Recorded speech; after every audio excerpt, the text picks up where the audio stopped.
Like, this is the thing that people don't understand. Look. Representative Catherine Clark, House Minority Whip, Massachusetts 5th Congressional District, not into hair dye. I don't care. I don't care. Nobody cares. Don't try to make these people into influencers. I don't give a The only reason why people would care about their personal background of these people and like develop parasocial relations with them is if they like what they're advocating for and believe that they're earnestly on board with making their lives better. That's it. There's a Harry Anton CNN poll as well on how unpopular the Democrats are. Say, Democrats, call your office. You know, we're March Madness times. Terrible, terrible, terrible, to quote the great Charles Barkley. View Democratic Party favorably. CNN SRS, look at this, 29%. NBC News, you want to go lower than that? How about 27%? Both are record lows. The lowest going back to 1992 in CNN polling. The lowest going back on record to 1990 in NBC News polling. The majority of Americans hold an unfavorable or negative view of the Democratic Party at this point. All I can say is I'm a big fan of the oldies, so I'm going to quote Chubby Checker. How low can you go? I hate to say I told you so. First of all, Mike, you don't hate to say I told you so. You love saying it. I didn't predict anything opposite of this. Yes, I'm familiar with the lack of interest from the Democratic Party. I said that it wasn't going to turn into hashtag resistance liberalism like it did last time. And that, yes, people would honestly be even more frustrated as a consequence of this. The difference in opinion that you and I have on this matter is that I'm not so confident that the Democratic Party is going to give way to a third party at all. And they're going to use whatever remainder of the infrastructure they have to actively destroy third party initiatives, third party moments. I don't think that we're out of this at all. I don't know how we get out of this to begin with. But yes, I am also aware and said that this was most likely going to happen, and it is happening. The problem is, I don't even know how to get out of this. I don't know how to get out of this situation with or without the Democratic Party. We're cooked. Decentralized movements are not always they're not going to be successful. That's one aspect of this conversation. This is the Democratic Party is weaker than it's ever been. I don't know where we go from here.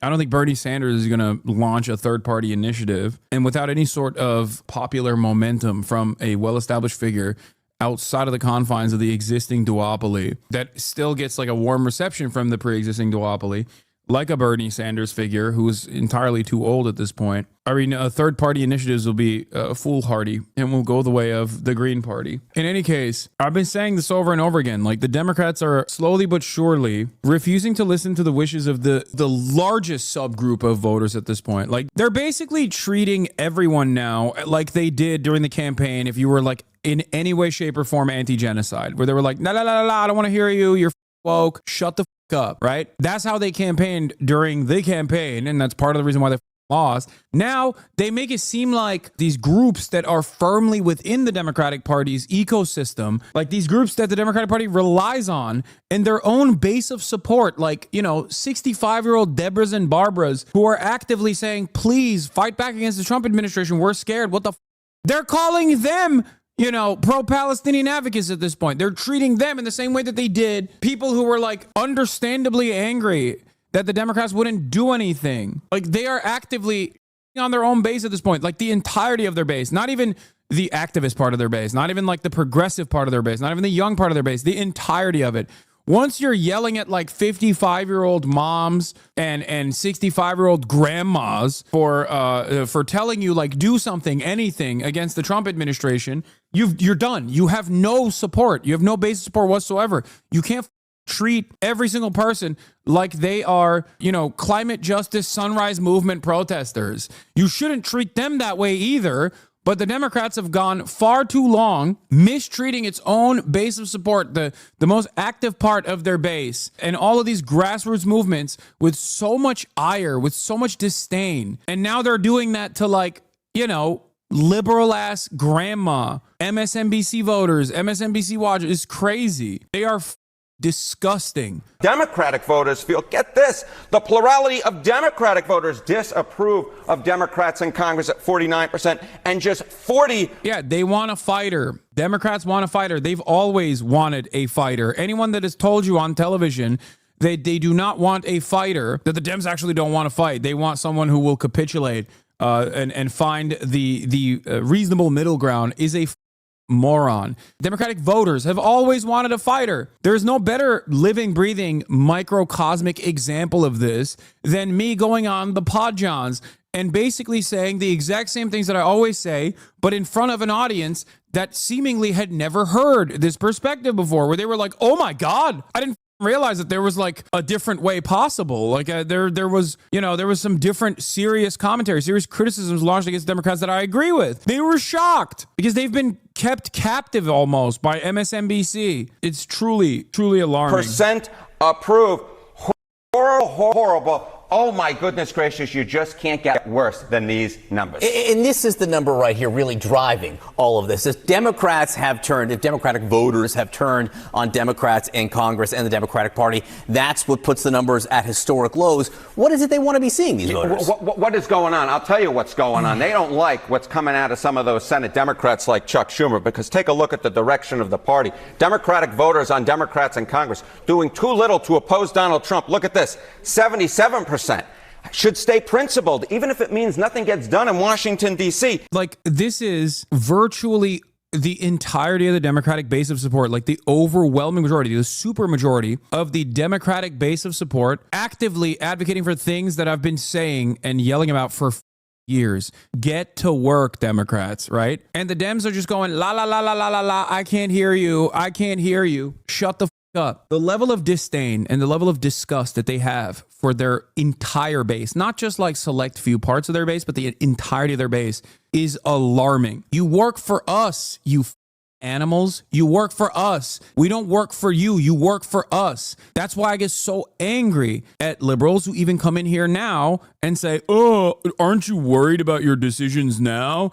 Kamala would never do this. It's like, dude, you are such a moron. Democracy is not about team sports. You got to vote for one team over the other because the one team is going to be marginally better than the other. That's not how democracy is supposed to work. Democracy is about extracting concessions from your elected representatives, okay? It's not team sports. What the is wrong with you? The notion that like they didn't lose on their own merits or lack thereof, and it was actually because the voters failed the party, not the party failed the voters, is so insanely backwards. It's so twisted. It's so f***ed up. And these are supposed to be the educated voters who at least statistically have like a college education. They read the newspaper. They don't believe in fake news. Like, these are the liberals. And they have destroyed their brain over and over. They're smoothing out their brain by watching too much MSNBC. Yeah, here. Also, this is the other side of the story. Here, I'm going to give you that too. This is another example of this. Hugging the middle, moderation, and hugging, kissing right-wing fascists. It doesn't work. Gavin Newsom wants to be president. Okay, so what did he do? He set up a podcast. He heard that, like, podcasts are so important for winning elections. Guess what, dude? Here's new data on the reaction to Gavin Newsom's new podcast. Favorability amongst liberals has declined from 40% to 30%. While some Republicans agree with the stances, they overwhelmingly viewed him as insincere, calling him fake and pandering.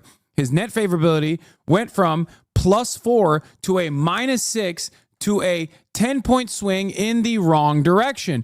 Only 13% of voters had an improved perception of him, and only 1 in 5 said the podcast made them want to tune in for more. It doesn't even work in the sphere of podcasting. And Democrats are so one note on this, like, let's hug and kiss the middle. Let's find this, like, reasonable moderate between Steve Bannon and Gavin Newsom, that they even fail at podcasting. I don't understand what these guys are doing. It feels like they just look to some of the most historically unpopular figures like Kyrsten Sinema or Joe Manchin within the Democratic Party, and they're like, we need to be more like that. What are you doing? Why are you doing this? At this point, it's just a podcast, right? It's just a podcast. You want to win an election, don't you? You want to win elections. You want to have a successful podcast. It doesn't make any sense whatsoever to behave like this, to operate like this. It doesn't make sense at all. Jesus Christ. Looks like Democrats are saying we don't want to hug the middle.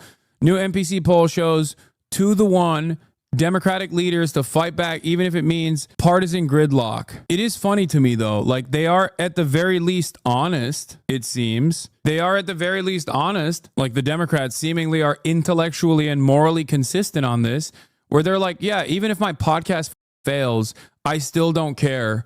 I'm still going to abide by this weird ass attitude that there is some semblance of like if I were to advocate for the moderate middle, like then magically someday people will come to terms with what I'm doing. Dems are partnering with more creators, though some worry about an over-reliance on the same friendly/safe group. Dems are so afraid of doing or saying any wrong thing, said Olivia Giuliana, who has not been invited to any creator events since the election. Who are they going to sign off on? Who are they going to work with? They're trying to do it themselves, too. That's the other side. Dude, that's so funny that Olivia Giuliana is not considered safe enough. That's amazing. Oh, that's so awesome. David Pacman. Yeah. Brian Tyler Cohen. David Pacman. The problem is maybe not David, but like Brian is probably actively criticizing them too. Midas Touch. Midas Touch is like a liberal safe territory. I mean, this stuff is so bad too. Like this has this also has 128 likes. Like it's so ass. If you're 800 years old, you should not be making TikToks. I mean, you shouldn't even be in Congress, in my opinion. I'm sorry. There's a collection of 47 content creators and staff are involved in the Democratic Strategic Communications Committee's efforts, said of the party's 47 senators, including 2 independent who caucus with the Democrats. The Senate, the Booker chaired SCC, is driving the creator-focused work. Booker, an early adopter of Twitter and now a fan of selfie-style videos, said he approached Minority Leader Chuck Schumer. Oh my God. There's 2 categories in my analysis. Whenever I look at the actions of the party, I look at 2 categories. Is like, is this malicious and they are controlled opposition? Or is this because they're stupid? This, to me, is the stupid camp. This is not like malicious controlled opposition camp. This is stupid camp. In most circumstances, it's both, but this is like an entirely stupid camp decision. Like they want to do something, but they're too stupid to figure it out. That's what this is. They want to do something. They saw the podcast popping off, tried to warn people as much as I could in this entire process. Mainstream media was coming out and interviewing me like, oh, who's the Joe Rogan of the left? You're the Joe Rogan of the left. And I kept saying, you can't podcast your way out of this problem. You can't podcast your way out of this problem. The party has to change its policies. The party has to communicate earnestly about changing people's material conditions for the better. And they were like, okay, nope, we're going to try to podcast our way out of this problem. Good luck. Oh my God. Even if you remove politics from the equation and think about this on pure marketing terms, it makes no sense to not try to understand what your audience wants from you. Booker says he sees his role as SCC chair as encouraging his colleagues to take the energy they'd bring to a town hall and instead put it on a digital platform. Calling the talk the anatomy of virality, he pointed out how Republicans were able to get their message, whether it was Joe Biden tripping or falling or Ted Cruz going on a rant in front of voters while Democrats were not. Oh... Normally, senators don't film. By the way, look at this. This entire article has clips of the Democrats attempting to do this. And then the analytics right here demonstrate that failure. It's not that people can't hear you because you're not directly reaching out to them. It's because people don't like your message, because people don't believe you. People don't believe that you have their best interest in mind. And why should they believe that? You spend every election cycle complaining about how people have to vote for you or else all hell will break loose. And when you're in the minority party, you have some tools at your disposal. You have some tools at your disposal to resist against the Trump administration, and you throw those tools aside and you spit on the face of your voters. All you're good for is begging for donations, man. It's disgusting. Why would people ever defend you? Why would people ever vote for you again? You're so bad. You're so bad at your job. I can't believe that we spend any time on how genuinely awful the Democrats have been pre-election cycle, post-election cycle, when the Trump administration is gutting the administrative state, when they're doing fascist-ass violating the last bastion of a constitutional democracy with checks and balances. They're just destroying the judiciary. And Democrats are so incompetent that like I have to sit here and be like, do something. Do anything. Oh my God. While the videos did draw attention from the right, many Democrats, including Congress, questioned whether it was a smart move. Collaborations, cross-posts, and influencer row. Senators participated in a live stream with Pod Save America while opposing the nomination of Office of the Management Budget Director Russell Vought. And they made videos with creators virtually and in person during the budget vote-orama. House Democrats have also welcomed creators of the Capitol, where they've interviewed lawmakers alongside traditional reporters. In one such instance, at a news conference on Medicaid, a clip of Jasmine Crockett went viral for what her message to us would be. Democrats seem to be really leaning into profanity. Yeah, they're doing TikTok dances, dude. Oh, God, they literally didn't understand that people resent that. Okay. Americans hated nurses doing TikTok dances during COVID. Do you understand? Nurses that were risking their lives every day to make sure that people weren't dying. Americans despise that. They literally were like, oh, why the are you dancing? How dare you dance? It's COVID time and you're over here dancing. Now, the one group of people that are the least popular people in America are running around and doing TikTok dances. What the hell are they doing? Yeah, this is a great question. They think Bernie was popular on the internet because he was doing TikTok dances, or was it because he was saying policies young people were excited by? They will never change, man. No, I know. Yeah, Bernie famously is a big TikTok dancer. That's why they like him so much. Bernie's entire existence and his overwhelming popularity across the board, across party lines, unironically destroys this argument in its entirety, but they just cannot admit that, because that would mean admitting ideological defeat. These guys are zealots, okay? They are loyalists. They believe in third-way neoliberalism through and through. That's it. That's the only thing they believe in. They don't care about anything else. They just want to maintain that project. I can scream from the rooftops at every single Democratic representative to just do Bernie. Just fake it. Just do Bernie. Just do Bernie. Just do Bernie. I'm no longer accepting the things I cannot change. I'm changing the things I cannot accept. I am no longer accepting the things I cannot change. I am changing the things I cannot accept. Sick, man. Sick. You're really cooking with that one. Thank you. Wow, that one banged. When every other person in the caucus is 850 years old, they look at that and they go, well, you know, he's a handsome man. He's a handsome young boy. For the joint session, Democrats brought 40 creators in to meet with more than 150 members. Sully Jessica Wu, an influencer known as Bento Box Queen, who built an audience of millions while making lunch for her daughters, was invited to the Capitol by Chorus, a new collective that supports creators advocating for democratic causes and policies. She's the influencer behind the viral Choose Your Fighter video. That's who made that video? The Choose Your Fighter video? Oh, no. Oh, my. Oh, no. I don't know anything about this influencer. I know the video that they're talking about. You know what? Let's watch it. Let's watch that video. Let's watch that video. Does anyone have a link to it? Does anyone have a link to it? Choose your character.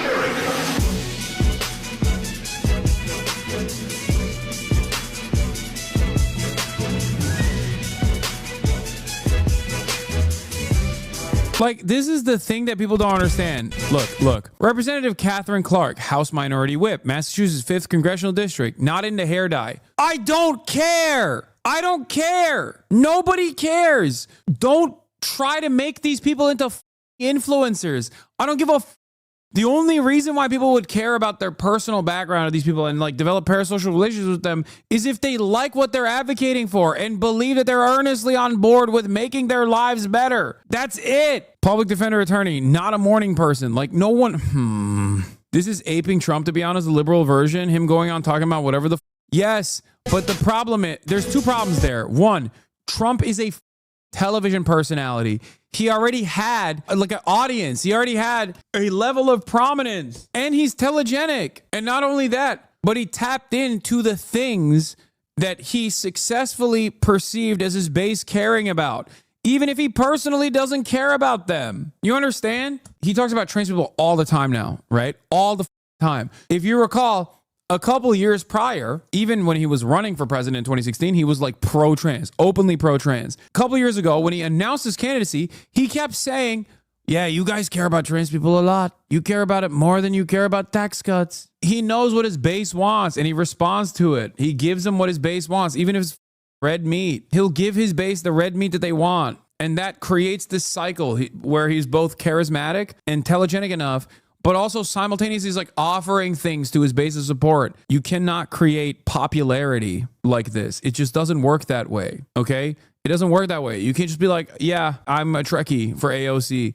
If they did this video, not in this cringe-ass way where like it's like a choose your fighter style situation, but instead, if they were like, here, I'm going to introduce you to these congresspersons, and we're going to talk about the top 3 policies that they are going to advocate for the rest of their lives, okay, until the cows come home. This would be a more impactful video. It sounds nerdy, but that's what people care about. Nobody gives a what your favorite TV show is. You know what I mean?